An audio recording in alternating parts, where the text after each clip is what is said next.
शिवराज मोटेगावकरच्या मुलाची पुण्यातील सीबीआय कार्यालयामध्ये चौकशी केली जाते।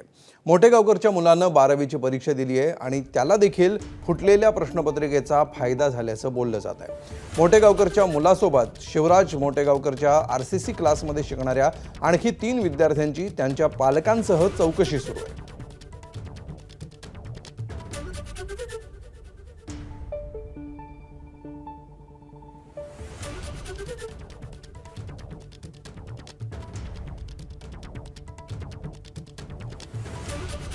आणि याविषयी अधिक माहिती घेऊया आमचे प्रतिनिधी मंदार गोंजारी सध्या आपल्या सोबत आहे। मंदार, मोटेगावच्या मुलाची सुद्धा चौकशी आता सुरू असल्याचं कळतंय, काय नेमके अपडेट्स आहेत यावर?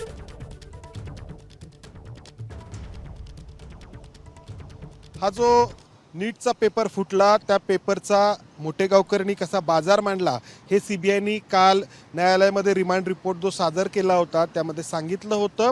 मात्र हा पेपर विकताना, या पेपरच्या माध्यमातून पैसे कमवताना या मोटेगावकरांनी त्याचा स्वतःचा मुलगा, जो आत्ता नुकतीच ज्यांनी 12वीची परीक्षा दिली आहे किंबहुना ज्यांनी नीटची परीक्षा दिली आहे, त्या स्वतःच्या मुलाला देखील या फुटलेल्या पेपरच्या माध्यमातून त्यांनी फायदा पोहोचवण्याचा प्रयत्न केला किंवा या मुलाला आधीच प्रश्नपत्रिका उपलब्ध करून दिली, अशा प्रकारची सीबीआयची माहिती आहे। आणि त्यामुळे सीबीआयनी शिवराज मोटेगावकरच्या मुलाला पुण्यातील, माझ्या पाठीमागं हे जे कार्यालय आपण सीबीआयचं पाहतो आहोत, तिथे चौकशीसाठी बोलावलेलं आहे। या शिवराज मोटेगावकरच्या मुलासोबत 2 ते 3 वकील देखील या ठिकाणी आहेत, कारण मोटेगावकरचा हा मुलगा 12वीला आहे, एका अर्थाने अल्पवयीन आहे, त्यामुळे त्याच्यासोबत वकील देखील त्याच्या वतीने सीबीआय समोर बाजू मांडण्यासाठी आलेले आहेत। आणि शिवराज मोटेगावकरच्या या मुलासोबतच काही इतर शहरांमधलेही काही पालक आणि विद्यार्थी आहेत, जे या शिवराज मोटेगावकरच्या आरसीसी क्लासमध्ये शिकत होते किंवा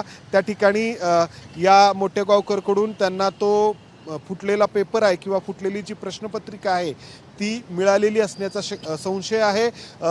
जे बँक अकाउंट्स आहेत मोटेगावकरची, त्याच्यामध्ये काही ट्रान्झॅक्शन्स आढळलेली आहेत या विद्यार्थ्यांच्या पालकांकडून, आणि त्या अनुषंगाने त्या विद्यार्थ्यांना देखील, त्यांच्या पालकांना देखील या ठिकाणी चौकशीला बोलावण्यात आलेलं आहे। त्यामुळं शिवराज मोटेगावकरचा स्वतःचा मुलगा आणि त्याशिवाय 3 विद्यार्थी आणि त्यांचे पालक यांची चौकशी आता सीबीआयच्या पुण्यातील या कार्यालयामध्ये होते आहे। धन्यवाद मंदार या सविस्तर माहितीबद्दल।